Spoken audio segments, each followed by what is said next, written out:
Granny Brigade wants to welcome our candidates.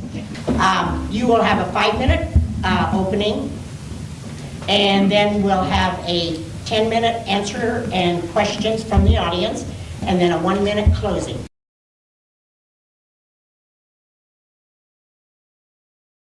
Well, good afternoon, everybody. My name is Katie Sawyer. I'm not Derek Schmidt, unfortunately. However, I am Derek Schmidt's running mate as Lieutenant Governor on the Republican ticket. So thank you for being here. I will, as a Central Kansas person myself, I will vouch for the Granny Brigade. When I think of the Granny Brigade, I think of them standing on the overpasses of 135 in the fall of 2020, waving their flags on Saturday mornings, and they were a sight to see. It was really kind of very motivational, and I know they put their weight behind the candidates they support, so I can vouch for the amount of good work that they did for the state of Kansas. So I am a McPherson native, born and raised, and now a wife of a 4th-generation farmer and rancher back down in McPherson, Kansas. I have 2 little boys that I hope one day are the 5th generation of our family to come back and farm and raise cattle. So making sure Kansas is better tomorrow than it is today and better in 10 years than it is now is something that is very near and dear to my heart, because I hope that this state is prosperous for decades to come. I currently serve, now in a part-time capacity, but for the past 5.5 years have worked for Congressman and now Senator Roger Marshall. We've always had a presence here in Salina. We currently have an office on Santa Fe. So I've gotten to know the Salina community and the leaders of this community well. You guys have great things going for you, as well as the community and business leaders in all 105 counties in this state. One of the opportunities I've been afforded by the senator is to get to know the people of Kansas and all parts of Kansas.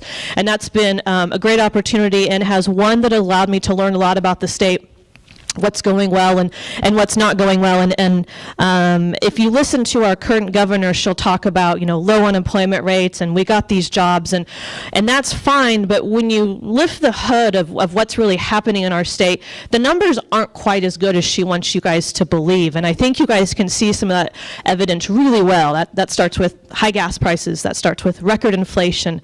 More specifically here in Salina, I know finding good help is nearly impossible. All of your major employers across this city have help wanted signs, have, enticement, sign-on bonuses. We cannot find the labor we need. Part of that is due to the fact that Laura Kelly shut down our state in March 2020. She killed off small businesses. She sent people home. She kept people home through allowing additional federal unemployment assistance through spring of 2021, and that gave people no reason to go back to work. And now our employers are suffering, and we're suffering because we don't have the employees we need to allow our employers to get back to full productivity. Our family income, the average household earnings in Kansas is lagging behind national averages. And in 2021, we actually lost people in the state of Kansas. Thank you. Additionally, as a mother, I want to talk about our schools. My kids go to public school. I'm a public school kid. I believe in our public schools. I believe our teachers do good work. My mother was a teacher and an educator. But we look at what's happening in the outcomes in our schools, and something's not clicking. We've fully funded education now for the past 2 years, and Derek and I will continue to fully fund education. We need to have a conversation now about the quality of education and what we're allowing our kids to learn and the outcomes that we're seeing in our classrooms. And I think they're falling short. They're falling short for our kids. In the end, they're falling short for our employers, because if we're not educating our kids correctly, then we aren't producing young men and women who are prepared to go into the workforce, and that then caveats back to some of the workforce issues that I think we're seeing out there. So I think we need to work with our teachers. We need to talk about education. We need to talk about the outcomes. We need to make sure that we aren't indoctrinating our kids in any way with things that our teachers should not be talking to our kids about. I believe that morals and values should be taught at home by the parents, not by our teachers. I don't think anybody should ever be telling our kids that they are bad, or they should feel bad about who they are or what they are. Our kids are good kids, and we need to allow them to be kids, and we need to leave the moral teachings to the parents, not the teachers. Finally, I want to talk about the moral compass of our state administration and our governor, and I'll make this quick. I think you guys all saw the governor's response to Saturday's Supreme Court ruling. And I think you guys have all seen that she does not agree with me and probably the rest of you guys in here when it comes to men or boys being allowed in women's sports, when it comes to allowing our parents to have a role in our kids' education system, and when it comes to pro-life decisions. She's not a governor that aligns with my values. She's not a governor that I believe aligns with your values and most Kansans' values. Thank you. Okay. Now it's open for 10-minute questioning. Any questions for us? You guys are easy. Derek Schmidt stands as far as what just got passed in the House and the Senate as far as the Second Amendment goes. Do you guys support what happened, or the gun control? Oh, the package that was passed at the federal level. Okay, I'm sorry. How will Kansas stand up to that? I can't speak directly for the state legislators here, but what I can say is Derek Schmidt has been and will be always pro-Second Amendments. I think what we can add on to that is the Supreme Court ruling that we saw last week that batted down New York State's restrictions on concealed carry. That was a move in the right direction, and there should be no infringements on our Second Amendment rights, point blank.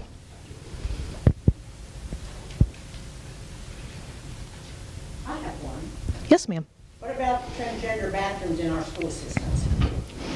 I don't believe it should be allowed. However, we are seeing the federal government use new and different weapons, most recently funding for our school lunches to feed our children as a way of forcing our public school systems to allow transgender bathrooms and to allow all sorts of interactions with our children that we don't believe should be happening here in Kansas. And Derek Schmidt signed on with, I think, 30 other attorneys generals across the state and several governors to send a letter to President Biden to say, no, this isn't what we stand for. This isn't how we're running our public schools, and you certainly should never be using money intended to feed children to push your political agenda through our public school system. Question in regards to the Department of Education. Yes, sir. The Department of Education Yes. is, what is your belief? Should it be abolished altogether and the state legislators demand they be given the right to education? That way parents have better control over what their kids are learning in school. And in regards to union dues, teachers' dues, that's all. Those dues go to the Democrat Party.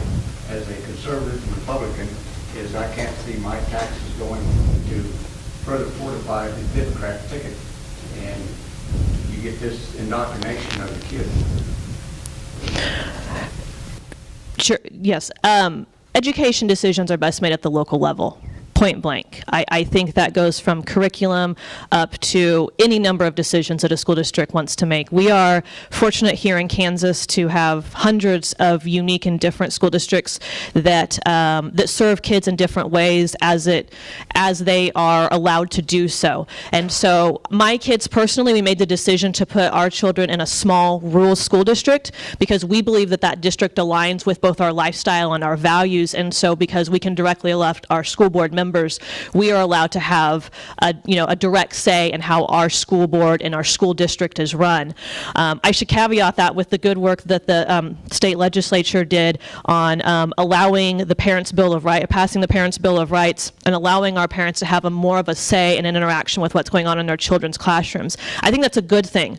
I communicate with my son's teachers almost on a daily basis. I think that's good for both the teacher and the parent, and the student wins in the end. And so I think the greater number of decisions that we can allow our local school districts to make, the better. Yes? Another recent court decision on in Maine on school choice. Mm-hmm. Can you elaborate, Derek Schmidt support school choice in Kansas? Yes, and I think he saw that as a good decision by the Supreme Court that you're referring to there. I think we should be allowing our children and our parents to have a decision on whether their kids are educated and allowing those dollars to move to those different systems. I will say I don't think, I I think the public system is good and it serves a lot of students, and in some counties, that's the only option they have. So we have to keep our public schools healthy, but allowing our parents to have a decision on where their kids are educated, I think, is important.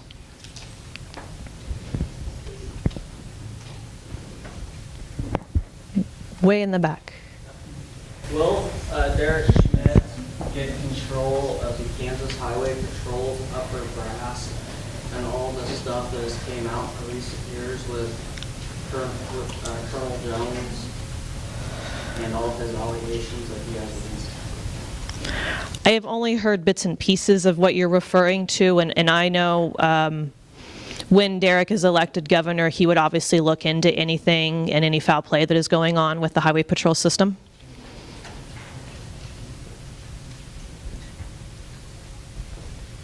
Yeah, the Kansas legislature worked really hard this last session to pass a bill that made vaccine and mask mandates, banned them in Kansas, and Laura Kelly did not sign it. Is that something that Derek would sign?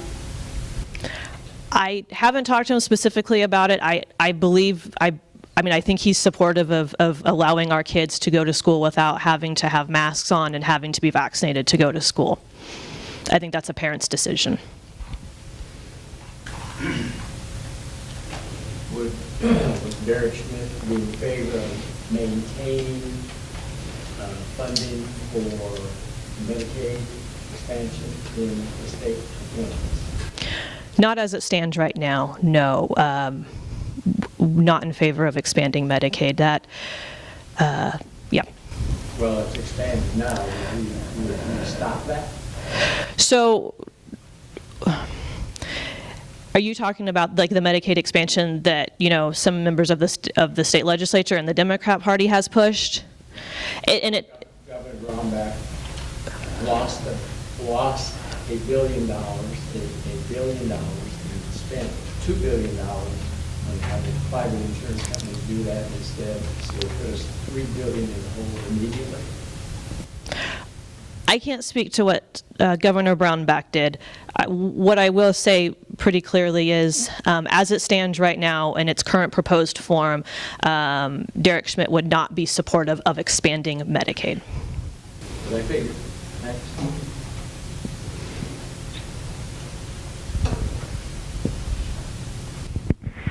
Squeeze in here.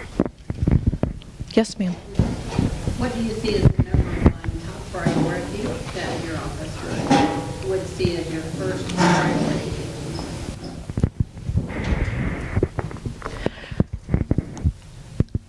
I think there'd be several.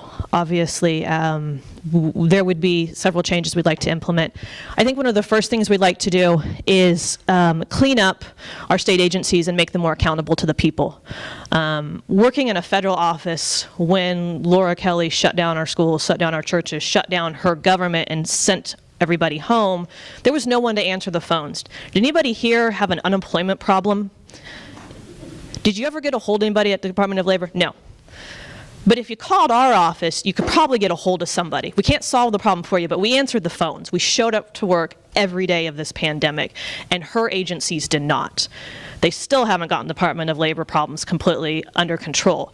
But one of the first things we are going to do is we're going to clean up our agencies, make sure that the budgets are right size, make sure we're not running unnecessary and redundant programs, and make our agencies responsive to the people of Kansas. If you get on her website right now, and you get under her customer service tab, they're still not allowing people to come see state employees in person.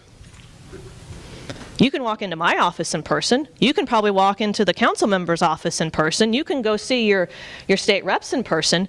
You can't see your governor or her representatives in person right now. That's a problem. So that would be one of the first things we'd change, is we'd make sure our agencies are responsive to our people.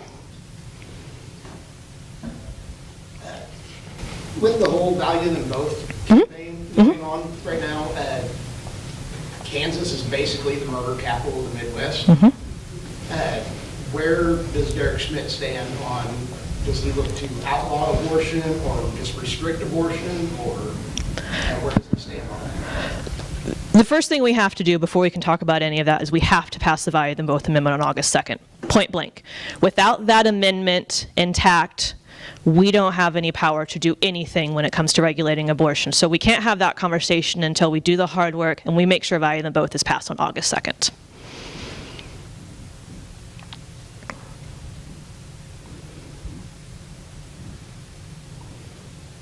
Anybody else? Would your office remove critical race theory from our curriculum? I know a lot of people think we don't have critical race theory. I know here in Salina they'll deny that they teach it, but the tenets are definitely there. As I said in my opening speech, whether it's critical race theory or whether it's just kind of passive language about making kids question who they are or feel less than because they were born with means or they were born of a certain race, none of that should be in our classroom. Our classroom should be about nuts and bolts lessons and curriculum that our kids need to be functional adults. And none of that is necessary to raising functional adults. So by whatever name they're calling it, it shouldn't be in our schools. It should be that those are lessons that need to be taught at home, not by teachers. Well, thank you all for coming out and for your patience and good questions. I think we've talked about a lot of the issues, and we've brought to light the challenges facing Kansas, the opportunities facing Kansas. I think we can all believe that we're going to have a Republican Attorney General, a Republican Secretary of State, a Republican Treasurer, but we need a Republican governor to make sure the work is done. Both senators sitting down here brought up numerous pieces of legislation that the legislature worked hard on and got passed through both branches, and unfortunately our governor did not sign. Laura Kelly has vetoed more pieces of legislation in her 3.5 years in office than any governor before her. So don't let her tell you guys that she's middle of the road. She's not. She's extreme, and she's not what Kansas stands for. We need to make sure we have leadership at the top that is conservative and consistent with the values of this state, and that is Derek Schmidt and Katie Sawyer. Thank you guys.